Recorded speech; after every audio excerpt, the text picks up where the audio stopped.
Bonjour à tous, c'est le petit yaourt. Aujourd'hui on se retrouve pour une vidéo spéciale Stephen King. Stephen King, c'est un de mes auteurs préférés. Des romans de Stephen King, il y en a vraiment beaucoup, et il y en a plein qui ont été adaptés, que ce soit en film, en téléfilm ou en série.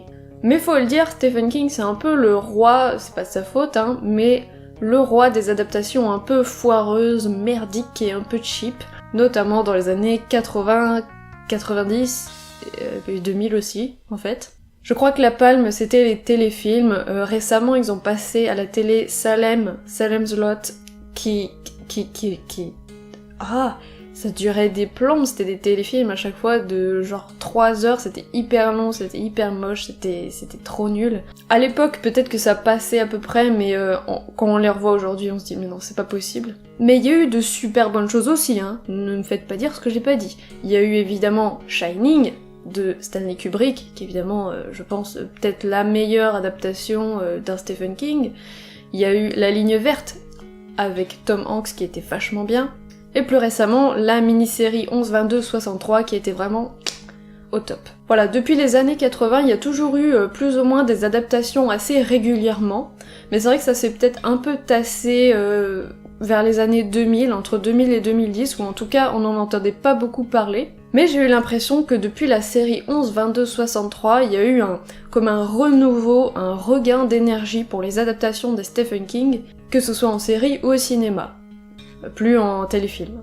Du coup, je me suis dit que j'allais faire un petit récapitulatif sur ces nouvelles adaptations depuis 11-22-63, qu'est-ce qui est sorti, est-ce que c'était bien ou pas, qu'est-ce que vous avez raté, est-ce que vous devriez vous pencher dessus, et surtout qu'est-ce qui va sortir prochainement ou qu'est-ce qui est en projet. Cette vidéo va être méga longue, donc je vous conseille de prendre une petite tasse de thé, un petit gâteau, et c'est parti. On va commencer par les séries, et notamment celle dont je viens de vous parler, 11-22-63. C'est une mini-série de Hulu, sortie en 2016, et adaptée du roman du même nom de Stephen King. Ici, on va être sur de la science-fiction, où il va être question de retour dans le temps afin d'empêcher l'assassinat de Kennedy, le président. Je n'ai pas lu le livre. Ça se dit fan de Stephen King et ça n'a toujours pas lu 11-22-63. Comme beaucoup des livres que je vais citer, je ne les ai pas lus. Stephen King écrit énormément. Il écrit en moyenne 2 bouquins, enfin en tout cas il publie en moyenne presque 2 bouquins par an. C'est dur de suivre. Il y a encore tellement de livres de Stephen King que je n'ai pas lus. J'ai l'impression d'en avoir lu beaucoup, mais en fait j'en ai pas lu tant que ça. Donc je disais, je n'ai pas lu 11-22-63, mais cette série, elle est au top. C'est simple, je pense qu'elle est parfaite, je pense que c'est une des meilleures adaptations de Stephen King. Enfin j'en sais rien, j'ai pas lu le livre. C'est une série avec James Franco dans le rôle principal, la réalisation était top, les acteurs étaient top, James Franco évidemment il est top, l'histoire était top. C'était différent, j'ai trouvé que ça avait vraiment quelque chose d'intéressant à dire. Donc pour moi c'est vraiment la série qui a fait relancer un peu cette machine adaptation de Stephen King. Si vous n'avez toujours pas vu cette série, c'est vraiment la série que je vous conseille. Alors vous allez me dire, mais avant il y avait Dome, c'est vrai, mais c'était quand même pas terrible Dome. Voilà, il y avait une première saison, ok pourquoi pas, mais enfin voilà, l'accueil critique a été pas terrible. On enchaîne avec The Mist, série diffusée entre juin et août 2017, donc cet été, sur Spike, et qui est déjà annulée après une seule saison. Et ça m'étonne pas parce qu'il faut dire que c'était franchement pas terrible. C'est une série qui est maintenant disponible sur Netflix sous le nom certainement de Brume, puisque c'est donc l'adaptation de The Mist, une nouvelle de Stephen King. Pourtant l'histoire c'est cool. En fait, on va se retrouver dans une petite ville, voilà, Stephen King, petite ville, tout ça, où un beau jour, une brume vraiment, mais vraiment très épaisse, un bon gros brouillard, va se répandre sur toute la ville et empêcher ses habitants de pouvoir en sortir. En plus de ça, cette brume, elle tue les gens et elle leur fait faire des trucs un peu de dingue, elle leur fait avoir des hallucinations. Voilà, plein de trucs qui vont faire que les habitants de la ville vont se réfugier dans divers bâtiments, un centre commercial, une prison, etc. Ils vont rester groupés, enfermés dans les bâtiments, bien se barricader pour pas que la brume, elle rentre là où ils sont. Et voilà, ensuite on va suivre un peu leur survie au jour le jour. Là encore, je n'ai pas lu les nouvelles. J'annonce pour cette vidéo, ce sera surtout mon avis sur les films et les séries en tant que tels. Mon but n'est pas forcément de vous dire si ce sont des adaptations fidèles, mais de vous dire si ça vaut le coup de les regarder ou pas. C'est plutôt ça en fait. Mais cette série, elle est chiante à mourir. et elle est complètement what the fuck, mais dans le mauvais sens du terme en fait. Les personnages sont hyper chiants, hyper relous, et ils ont des réactions mais complètement disproportionnées.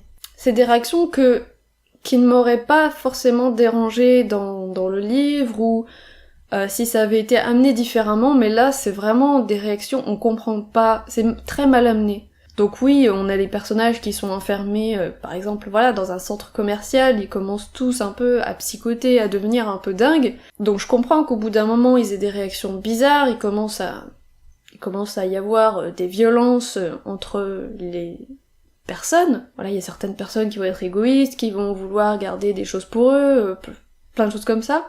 Sauf que dans la série, on n'a pas du tout la notion de temps qui passe. On a l'impression que ça fait que genre 3 jours qu'ils sont enfermés dans ce bâtiment, et bon 3 jours c'est long mais c'est pas non plus la mort. Leur réaction pourrait marcher si ça faisait vraiment longtemps qu'ils étaient enfermés, sauf que là on n'a pas l'impression que c'est le cas. Voilà, je pense que la série est vraiment mal bidouillée à ce niveau-là. En plus de ça, c'est très lent, il se passe pas grand chose, il y a pas vraiment d'action, il y a des personnages qui sont vraiment irritants, les acteurs sont assez mauvais. Et en plus de ça, niveau effets spéciaux, c'est assez moche, c'est pas très bien fait quoi. Du coup, vraiment, celle-là, je vous la conseille pas, en plus elle est annulée, donc ça sert pas à grand chose de regarder cette saison, j'ai envie de dire. Donc moi, je suis quand même curieuse d'aller lire la nouvelle, mais non, la série, c'est raté. On passe ensuite à Monsieur Mercedes, une série de Audience Network qui vient juste de s'achever dans sa diffusion et qui adapte la trilogie Bill Hodges de Stephen King. Dans cette trilogie, on a le premier roman qui s'appelle Monsieur Mercedes, le deuxième roman qui s'appelle Carnet Noir et le troisième qui s'appelle Fin de Ronde. Ce sont 3 livres qui sont sortis bien entre 2015 et 2017, je crois. C'est une trilogie que j'ai dans ma pile à lire, mais que je n'ai toujours pas commencé. Cette première saison de Monsieur Mercedes adapte donc le premier tome. Dans cette histoire, on va suivre un policier à la retraite qui s'appelle Bill Hodges, personnage assez aigri, très bourru, un peu alcoolo, déprimé, qui vit seul, et qui est hanté par une ancienne affaire où un mec avait volé une voiture, en l'occurrence une Mercedes, et avait foncé dans une foule et tué énormément de personnes. Ce tueur n'avait jamais été arrêté et ça avait un peu, perturbé ce policier. Or, 10 ans plus tard, ce tueur va revenir narguer notre policier à la retraite, qui va du coup se relancer un peu en solo sur l'enquête. Je ne vous en dis pas plus, on est donc sur une série plutôt de type policière, thriller. Comme je vous l'ai dit, je n'ai pas lu les livres, mais j'ai beaucoup aimé la série. Là, contrairement à The Mist, c'est une série plutôt pas mal. Alors c'est pas incroyable non plus, c'est pas la meilleure série de tous les temps, mais elle est plutôt bien, elle se tient bien. Et en fait, rien que pour le personnage de Bill, donc le policier, ça vaut le coup de regarder la série parce qu'il est interprété par Brendan Gleeson, qui n'est autre que l'acteur qui joue Maugrey Folleuil dans Harry Potter. C'est un acteur irlandais qui est vraiment génial et il est vraiment parfait pour ce rôle. Voilà, il est très grand, assez costaud, hyper bourru, avec son accent irlandais, donc du coup je vous la conseille en VO, pareil comme d'habitude. Tous les autres personnages qui est autour de lui et qui vont l'aider dans l'enquête sont aussi assez bien interprétés, je les ai bien aimés, je les ai trouvés intéressants, pas clichés. Évidemment aussi l'acteur qui joue le tueur à la Mercedes, je l'ai vraiment beaucoup aimé aussi, je l'ai trouvé très torturé, mais il fait assez flipper. Voilà, c'est une enquête hyper prenante, qui réserve son petit lot de surprises, et c'est une enquête qui se résout à la fin de la saison. Donc si j'ai bien compris les livres, le premier livre est donc cette enquête de Monsieur Mercedes, et ensuite dans le deuxième livre, on a certainement une autre enquête, toujours avec ce même personnage, d'où le nom de trilogie Bill Hodges. Voilà. Du coup, je pense qu'ils vont suivre le même schéma pour cette série, et donc je crois que cette série a été renouvelée pour une saison 2. Donc c'est qu'elle a plutôt eu un accueil positif. On enchaîne maintenant avec les films. Il y a beaucoup de films qui sont sortis cet été, évidemment, c'était dur de passer à côté. On va commencer avec La Tour Sombre, film sorti cet été, en 2017, qui est une adaptation de La Tour Sombre, qui est une saga de 8 romans de Stephen King, qu'il a mis 30 ans à écrire. La Tour Sombre, c'est sa masterpiece, c'est son chef-d'œuvre. C'est vraiment une série complexe qu'il a mis du temps à écrire, qui mélange fantasy, fantastique, western, horreur évidemment, sinon ce serait pas du Stephen King. C'est une saga qui a le potentiel d'être un nouveau Seigneur des Anneaux. J'en attendais beaucoup, il fallait faire attention avec cette adaptation. Et ça s'est cassé la gueule. C'était prévisible. Moi, j'ai lu le premier tome. J'ai pas encore eu le temps de lire la suite, mais c'est prévu. J'ai lu le premier tome qui s'appelle Le Pistolero. que j'ai eu du mal à lire. Je l'avais déjà commencé il y a plusieurs années, puis je m'étais arrêtée parce que j'avais pas réussi à y être dedans, j'avais eu du mal à comprendre. C'est pas forcément le premier tome le plus facile à lire, puisqu'il l'a écrit il y a très très longtemps, depuis il a un peu remodifié un peu sa trame et sa façon d'écrire, donc il est pas très très clair ce premier tome, il est tout petit, et on comprend pas forcément très bien tout. Mais là, récemment, je l'ai relu, donc en entier cette fois, et il m'a plutôt plu. L'univers a l'air vraiment super intéressant, l'histoire aussi, les personnages, enfin... C'est vraiment une saga que j'ai trop envie de continuer. En gros, on suit le personnage de Roland, qui est le dernier pistolero vivant et qui poursuit l'homme en noir, qui est une sorte de magicien, plutôt méchant, hein. Son monde est un peu en train de mourir, et du coup il se met un peu en quête de la tour sombre, qui est une tour, qui est un peu la clé de tous ces univers, de l'univers, et qui permettrait de les sauver. Je suis pas hyper sûre de mon résumé, hein. C'est une saga très compliquée, et puis comme je n'ai lu que le premier tome, dur de bien expliquer. Et donc en gros, ce qu'ils ont décidé en adaptant cette saga, c'est hyper bizarre et je comprends pas ce qu'ils veulent faire, c'est compliqué pour rien du tout en fait. Ils ont pas décidé de faire une adaptation linéaire, par exemple un livre, un film, comme ça serait le cas pour comme ça a été le cas pour Le Seigneur des Anneaux ou les Harry Potter, ce qui aurait été, je sais pas, logique. Mais en gros, là ils ont fait un film où ils ont pioché un peu partout dans la saga de la Tour Sombre, où ils ont tout charcuté et ils ont fait une histoire qui plaise au plus grand nombre, un truc hyper lisse, qui perd de toute sa saveur. Alors oui, ils ont annoncé qu'ils feraient d'autres films ainsi qu'une série. Mais pourquoi je comprends pas qu'ils se compliquent la vie autant.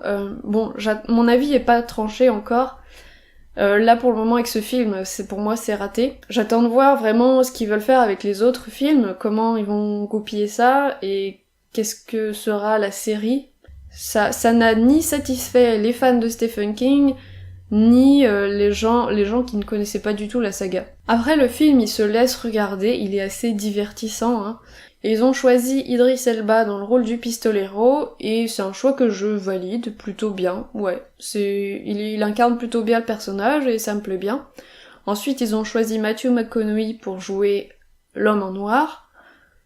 Moi, ça me va parce que j'aime beaucoup cet acteur, et puis il a la tête pour. Mais le problème, c'est que le scénario est juste con, et il n'a pas grand-chose à voir avec la saga, donc c'est dommage. Il est hyper bâclé, et puis la fin est très rapide, du coup je comprends pas trop l'intérêt de ce film, je comprends pas ce qu'ils vont faire avec. Donc je vous le recommande, je vais pas dire que je vous le recommande pas, il dure qu'1h30, donc au pire, ça dure pas longtemps, ça reste divertissant, après c'est pas génial, et les effets spéciaux sont pas forcément ouf non plus. On enchaîne maintenant avec une très bonne surprise, c'est ça, qui est sorti en septembre 2017, et qui adapte évidemment le premier tome de ça, de Stephen King. Ce livre avait déjà fait l'objet d'une adaptation en 90 sous forme de téléfilm qui s'appelait Il est revenu, qui est pas mauvaise mais qui a assez mal vieilli. L'histoire on la connaît, on est dans une petite ville où tous les 27 ans il se passe des choses horribles, et là en l'occurrence des enfants vont se mettre à disparaître. Ce qui va amener un groupe de gosses, le club des losers, à mener un peu l'enquête pour savoir qu'est-ce qui se passe et qui est derrière tout ça. Et ils vont découvrir que c'est une espèce de clown démoniaque assoiffé de sang et de peur qui est derrière tout ça et qui kidnappe les enfants pour les bouffer. Là encore, je n'ai pas lu les livres. Faut dire que c'est des bons gros pavés. Ce film a fait un énorme carton, notamment aux États-Unis, et je dois dire que je l'ai vraiment bien aimé. Alors faut dire qu'il fait pas peur du tout, c'est vraiment pas un film d'horreur comme on en voit en ce moment, depuis quelques années, des films bourrés de jumpscares qui nous font sursauter pour des trucs complètement cons juste parce que on a mis la musique plus forte ou parce que tout est dans le noir et on voit rien ou je sais pas quoi. Là, c'est vraiment un film qui fait pas peur, sauf si vous avez la trouille des clowns. C'est sûr que si vous aimez pas les clowns, ça va vous faire un peu peur. Mais c'est vraiment pas un film qui va être bâtard et qui va vous faire sursauter pour des raisons à la con. Et du coup, moi, c'est ça que j'ai bien aimé, en fait. On est plus sur un film fantastique que véritablement horrifique, même s'il y a des scènes assez dérangeantes, notamment la première scène du film. Voilà, il y a quand même des scènes gore, des scènes qui font un peu peur, c'est un peu obligé, mais globalement c'est plus un film fantastique qui serait un peu finalement une sorte de Stranger Things version un peu plus horrifique, un peu plus dark. Puisqu'on va retrouver ce groupe de gosses, d'ailleurs il y a un des acteurs qui joue dans Stranger Things, donc c'est marrant. J'ai beaucoup aimé ce groupe de gamins, ils sont assez attachants, ils sont pas chiants, les acteurs sont plutôt bons. J'ai adoré le clown qui est interprété cette fois par Bill Skarsgård. J'aime beaucoup comment ils l'ont maquillé, j'aime beaucoup sa façon de se déplacer, de sourire, de parler. J'aimerais bien voir le film en VO pour voir ce que ça donne, parce que je l'ai vu en français, mais ça allait. J'aime beaucoup comment ils filment le clown et comment ils font bouger un peu le cadre quand voilà, il fait des trucs hyper chelous. Voilà, j'ai vraiment adoré le clown, j'aimerais bien revoir ce film juste pour ça. J'aurais presque voulu qu'on voit encore un peu plus le clown parce que finalement sur tout le film on le voit peut-être pas tant que ça. Du coup évidemment comme pour le livre il y aura un deuxième film qui se passera 27 ans plus tard. Film qui devrait sortir en septembre 2019. Donc va falloir attendre un peu. Ça c'était un bon film, j'ai bien aimé. Donc celui-là je le recommande. On passe maintenant à Jessie ou Gerald's Game en anglais. Film Netflix sorti le 29 septembre, donc c'est tout récent, c'était le mois dernier, et qui est l'adaptation du livre du même nom de Stephen King. Livre que j'ai lu. Et que j'avais vraiment beaucoup aimé. C'est un très bon livre de Stephen King, je vous le conseille, donc Jessie. Dans ce livre/film, on va retrouver le personnage de Jessie, qui est mariée avec Gerald. Voilà, c'est un couple déjà qui a déjà peut-être la quarantaine ou la cinquantaine, et qui, pour repimenter un peu leur vie de couple, vont aller dans leur maison de vacances, s'isoler un peu, et Gérald va menotter sa femme au lit. Avec des vraies menottes, la clé est très loin. Sauf que ça va pas super bien se passer, elle va plus vraiment vouloir se faire attacher, elle va demander à Gérald de la détacher, et finalement il va faire une crise cardiaque et il va mourir. Et du coup, elle va se retrouver toute seule, complètement isolée, avec des voisins à plusieurs kilomètres de la maison, toute seule. Donc finalement c'est une sorte de huis clos, quasiment, puisque on va suivre uniquement le personnage de Jessie qui est enfermé dans cette chambre, avec le cadavre de son mari, donc c'est super, qui va essayer de survivre, de trouver tous les moyens possibles et imaginables pour se libérer de ses menottes. On va voir toutes ces tentatives pour essayer de se détacher et toutes les choses un peu étranges qui vont se passer dans la chambre, puisque oui, ça reste un Stephen King. Sur cette histoire qui semble assez réaliste, il va se passer des choses à la Stephen King. Le livre, c'est un vrai page-turner, on a trop envie de savoir comment ça va se finir, donc une fois qu'on est dedans, on tourne les pages et on peut plus s'arrêter. Et j'avais vraiment bien aimé. Et franchement, ce film, je l'ai trouvé vachement bien. Je l'ai trouvé très fidèle au livre, à part peut-être pour la fin. J'ai un doute en fait. Si vous avez lu le livre et vu le film, dites-moi si la fin correspond. Parce que je me rappelle plus vraiment de la fin du livre, mais j'ai l'impression qu'ils l'ont changé dans le film. J'ai l'impression qu'ils l'ont rallongé, qu'ils ont rajouté plein d'explications, et ça me dérange un peu, j'aurais préféré que ça coupe beaucoup plus tôt. Le casting est assez bon, mais il est pas très fourni, mais il est assez bon. J'ai bien aimé l'actrice qu'ils ont choisie pour incarner Jessie. Et j'ai bien aimé cette petite astuce qu'ils ont fait pour matérialiser les pensées de Jessie, puisque dans le livre, eh bien, on lit toutes les pensées de Jessie, mais dans le film, on peut pas être dans sa tête, donc elle a des sortes d'hallucinations d'elle-même et de son mari qui vont lui parler. Donc j'ai trouvé que c'était une bonne façon de remplacer un peu ces pensées qu'on avait dans le livre. Du coup, il y a pas de lenteur, on va pas s'ennuyer, on va pas passer 2 heures à regarder une fille attachée au lit, quoi. Il va se passer quand même pas mal de choses. Et voilà, c'est une astuce plutôt pas mal, puisque voilà, ces hallucinations vont nous permettre de voir ses pensées, de savoir ce qu'elle ressent, tant au niveau psychologique qu'au niveau de la douleur, parce que être attaché à un lit, même si le lit est confortable, c'est quand même pas une position très agréable, surtout quand on y reste attaché plusieurs jours. Bref, c'était assez subtil et bien foutu, donc j'ai vraiment apprécié. Le film est assez angoissant, comme le livre, donc ça c'est plutôt bien retranscrit aussi. Et puis voilà, on va avoir quand même quelques scènes assez trash et gore, que je n'ai pas pu regarder, voilà, j'étais un peu comme ça pendant une scène du film, donc c'était bien joué. Si vous avez Netflix, n'hésitez pas à aller regarder Jessie, c'était plutôt cool. On passe maintenant à 1922, qui est encore un film Netflix. C'est sorti le 20 octobre 2017, donc c'était vendredi dernier. Et là encore, c'est l'adaptation d'une nouvelle de Stephen King. Cette nouvelle était parue en 2010 dans le recueil Nuit noire, étoile morte, que j'avais lu. Et j'avais pas mal aimé cette nouvelle, qui tourne autour du thème de la culpabilité. On y suivait une famille de fermiers en 1922, où Wilfred, le père de famille, excédé, allait tuer sa femme avec la complicité de son fils et allait jeter le cadavre dans le puits. Ni vu ni connu, il nettoie tout, il n'y a plus aucune trace, personne ne s'inquiète vraiment de la disparition de sa femme. Tout se passe plutôt bien jusqu'à ce qu'il commence à avoir des hallucinations ou à voir des choses assez dérangeantes et assez flippantes. Des visions assez cauchemardesques. Le trailer, donc la bande-annonce du film Netflix, avait l'air plutôt sympa, oui, parce que je n'ai pas eu le temps de voir le film. Voilà, il est sorti vraiment il y a quelques jours, donc trop tard par rapport à cette vidéo. Le trailer avait l'air assez fidèle à la nouvelle.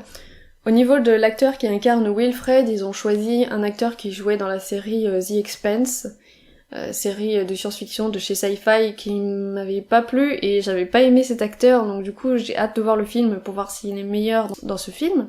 En tout cas voilà, ça fait 2 films Netflix de Stephen King dont on parle pas beaucoup, donc je vous conseille les 2, même s'il y en a un que j'ai pas vu. Ça c'est tout pour les films et séries qui sont sortis. Maintenant, à venir, quels sont les futurs projets? La série qui est sûre de voir le jour, c'est Castle Rock, série produite par Hulu, qui sera une série d'anthologie produite par J.J. Abrams et qui est attendue pour 2018. On a déjà une bande-annonce de disponible et on sait pas encore grand chose sur cette série, mis à part qu'on aura 10 épisodes et qu'on va se retrouver dans une petite ville du Maine, évidemment, qui va s'appeler Castle Rock et qui va un peu regrouper pas mal de monstres ou de personnages ou d'endroits issus des romans de Stephen King. Donc le but c'est un peu de regrouper pas mal de bouquins de Stephen King dans une seule et même ville où on aura différentes histoires, si j'ai bien compris, puisque c'est une série d'anthologie. Dans le premier trailer qu'ils avaient sorti, on nous montrait qu'il y allait y avoir au niveau des livres représentés ça, donc It, Dreamcatcher, Dolores Claiborne, Misery, Shining et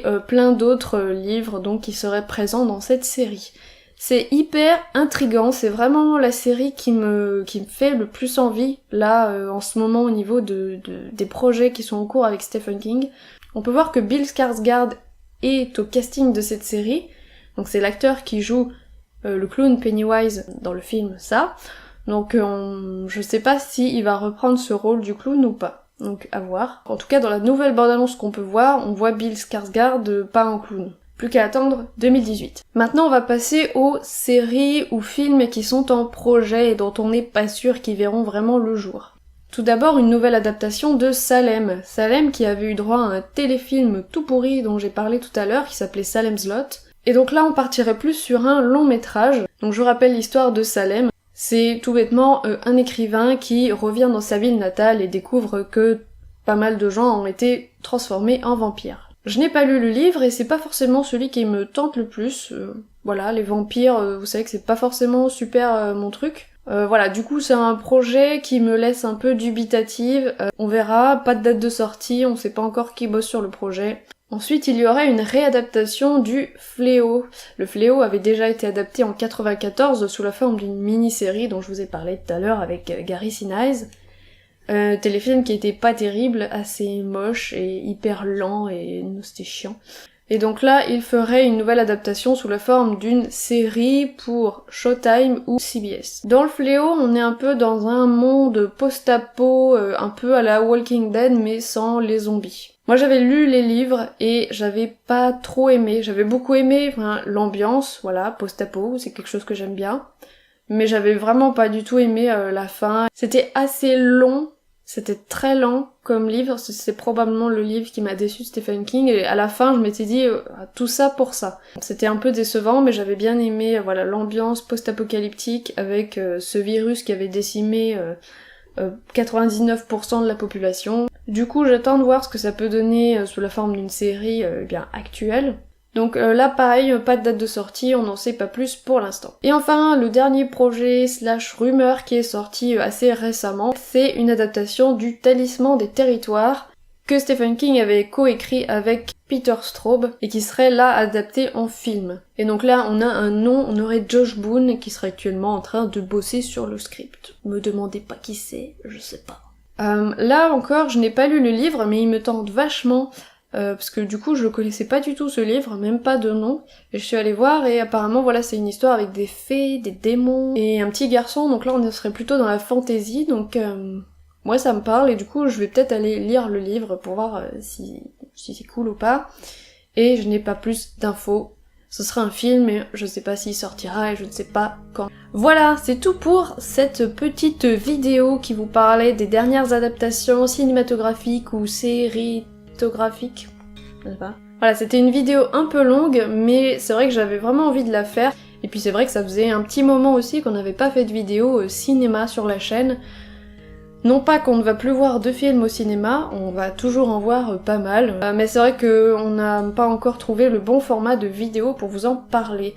Donc dites-moi si cette vidéo vous a intéressé, et dites-moi si ça vous intéresserait qu'on en fasse d'autres dans cette veine-là. Ou même, voilà, si ça vous intéresse que je vous parle des livres de Stephen King que j'ai lus, parce que là vous avez remarqué qu'il y a plein de livres de Stephen King que j'ai pas lus. Donc vous vous dites bah c'est bien, ça nous fait une belle jambe, mais on sait toujours pas si c'était de bonnes adaptations ou pas. Donc voilà, c'est tout pour la vidéo, j'espère qu'elle vous aura plu. Si c'est le cas, n'hésitez pas à mettre un petit pouce bleu ou à vous abonner pour ne pas rater les prochaines vidéos. N'hésitez pas à nous dire ce que vous en avez pensé dans les commentaires. Si vous avez vu les films ou les séries citées, n'hésitez pas à nous donner votre avis. N'hésitez pas non plus à venir nous suivre sur les réseaux sociaux, Facebook, Twitter, Instagram, plein d'autres réseaux sociaux formidables. Tous les liens sont dans la description sous la vidéo, n'hésitez pas à regarder dans la description, on met vraiment tout le temps plein de choses, des liens vers des bandes annonces, des livres, plein de choses. Donc n'hésitez pas à cliquer sur le petit plus. En attendant, on se retrouve très bientôt pour une prochaine vidéo, je vous fais des gros bisous. N'hésitez pas à nous donner notre avis, non, le vôtre. N'hésitez pas à venir nous suivre sur les réseaux sociaux, Elle tue. Je vous... Enfin, à vous de voir, vous verrez bien. Un énorme carton, normalement... Donc voilà, ça, très bonne note, je sais pas,